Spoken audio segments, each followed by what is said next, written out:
Hi everyone, and welcome to this week's Crime and Punishment story. Before we begin, can I just say if you enjoy this story, please do give it a thumbs up and please do consider subscribing to the channel if you would like to hear more stories like this one or more stories about the history of the Northeast. Thank you.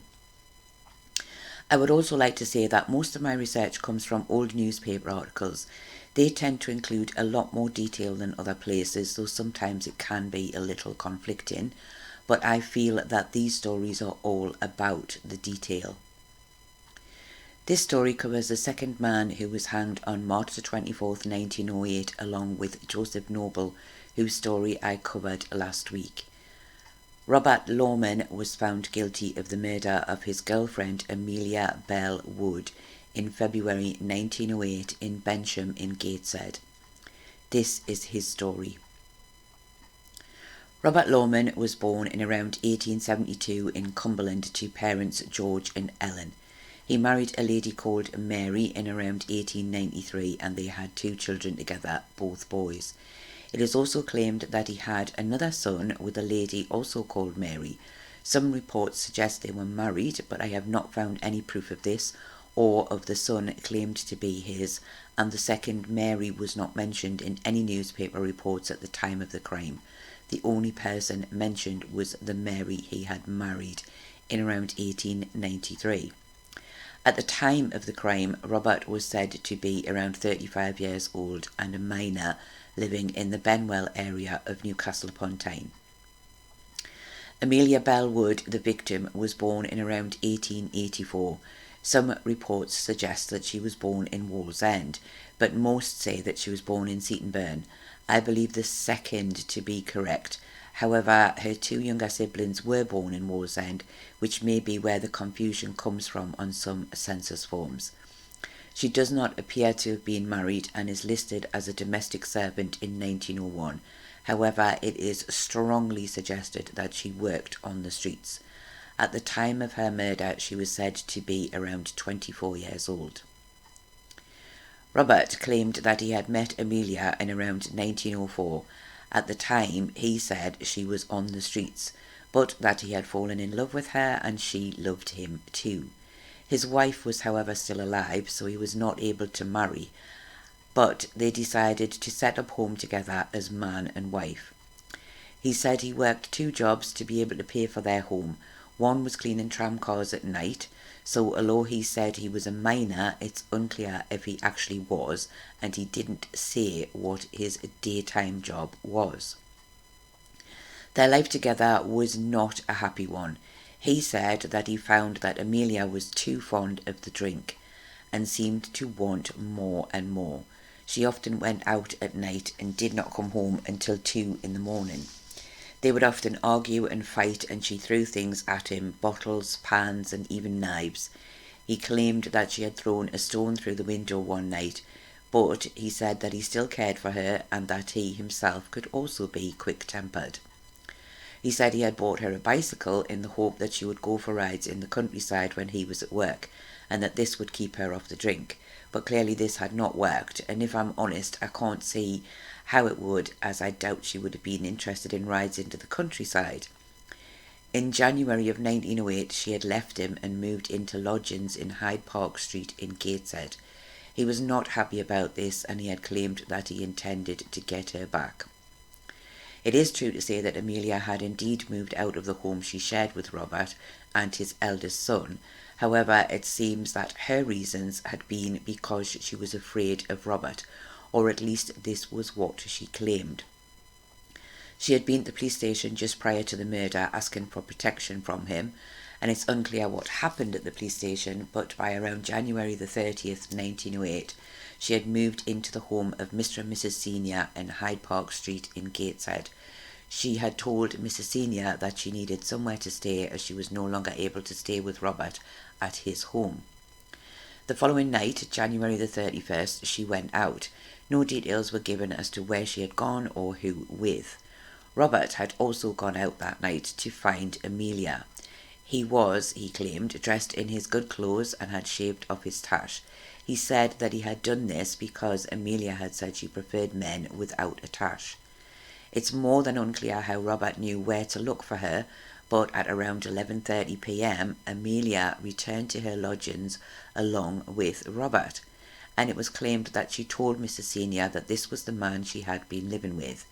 They then went to her room where they stayed all night.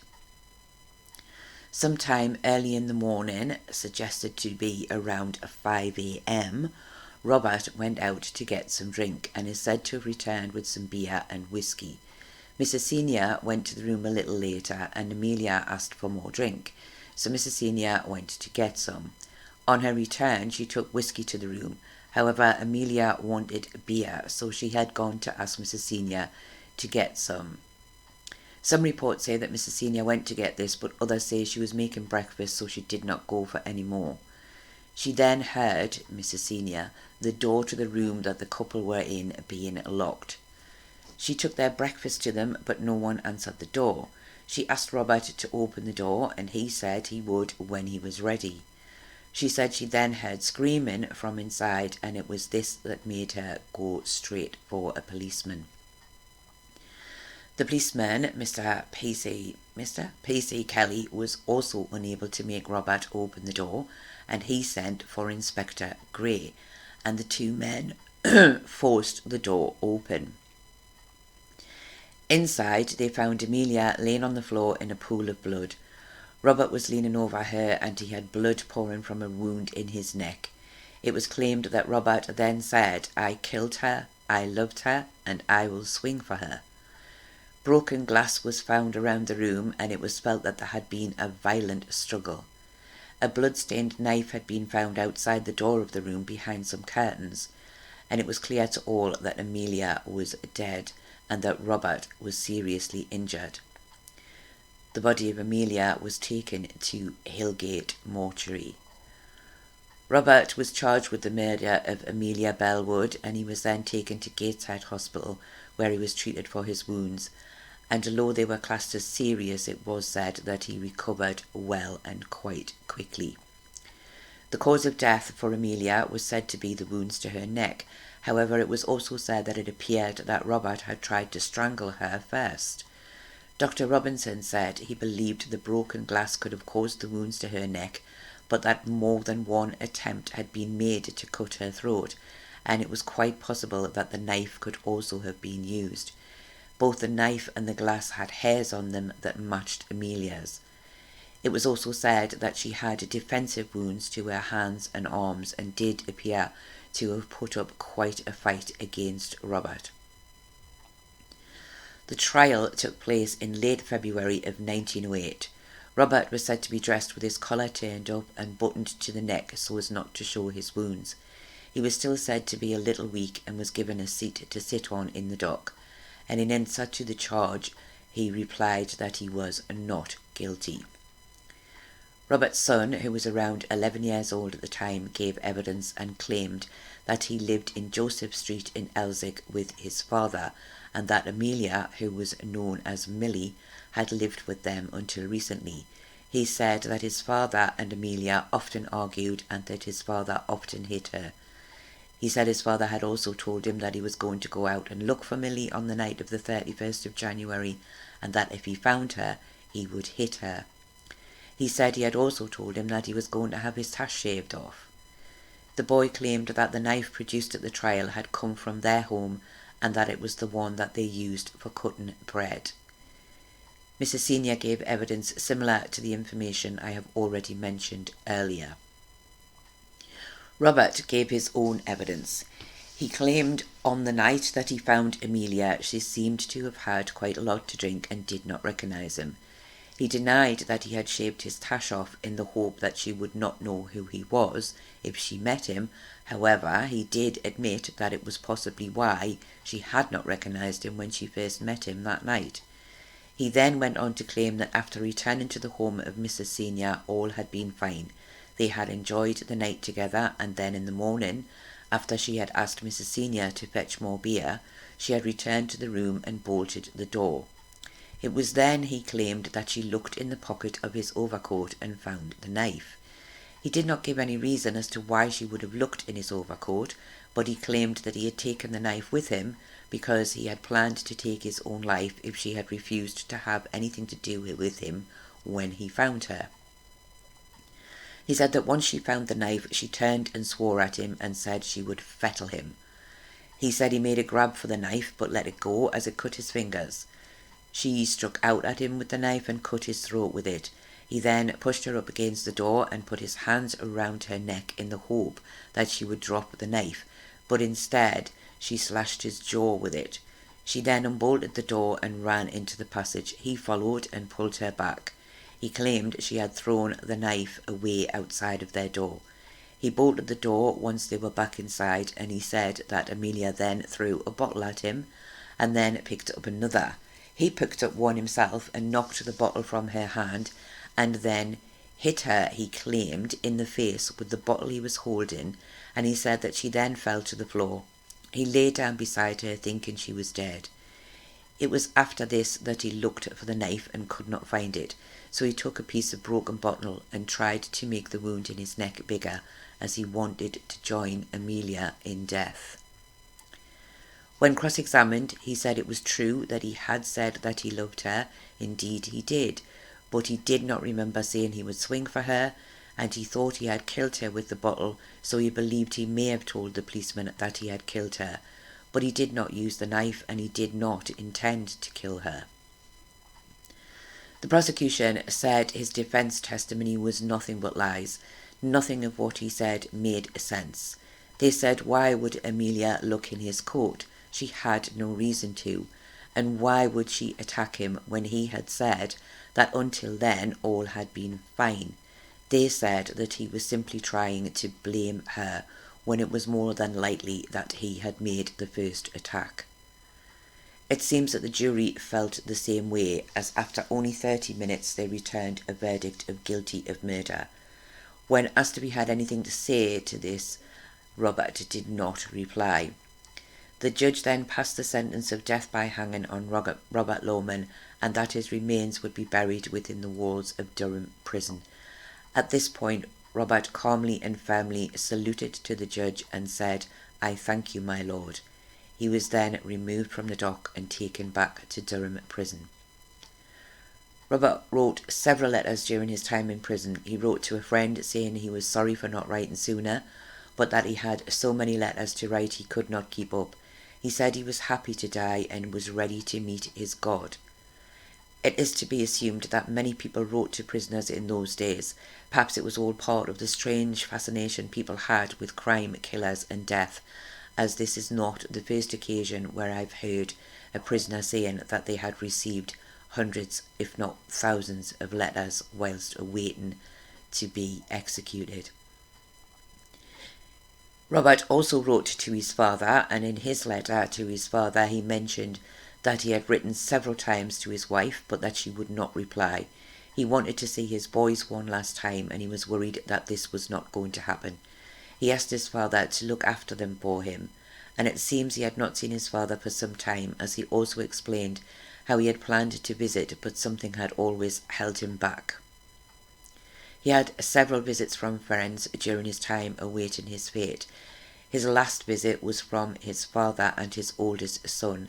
Little details are given of their meeting, but they said he was resigned to his fate and was ready to die for his crime. A reprieve was not expected to be granted, and it seems Robert did not have many who were wanting to help him set up an appeal. In the end, it was the Vicar of Cumberland who had undertaken the task. It seems there was around 400 to 500 signatures, but the reprieve, as expected, was not granted, and the execution would go ahead on March the 24th, 1908. The day of the execution arrived, and as mentioned earlier, this was a double execution with Joseph William Noble. It was mentioned in at least one report that there was a possibility that Robert would not be fit enough to be hanged as planned. I would assume that this would be because they were worried that the wounds in his neck might split. But in the end, he was said to be fit enough with no problems likely to arise. Robert was said to have passed a peaceful night and had risen early and was attended by the prison chaplain at around 7 a.m. He then had a light breakfast and returned back to his cell to await the arrival of the hangman.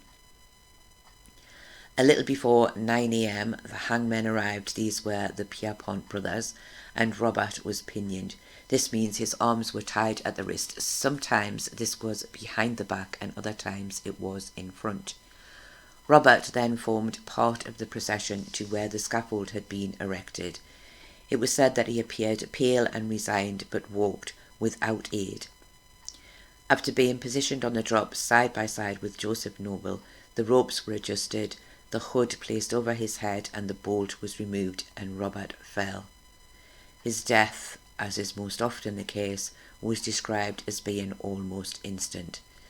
The prison bell was sounded so that the small crowd outside would be aware that the prisoner was dead.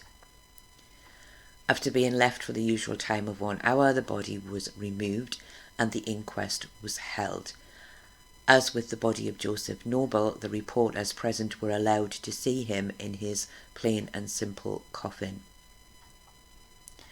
Afterwards, Robert was buried side by side with Joseph Noble in the exercise yard at Durham Prison.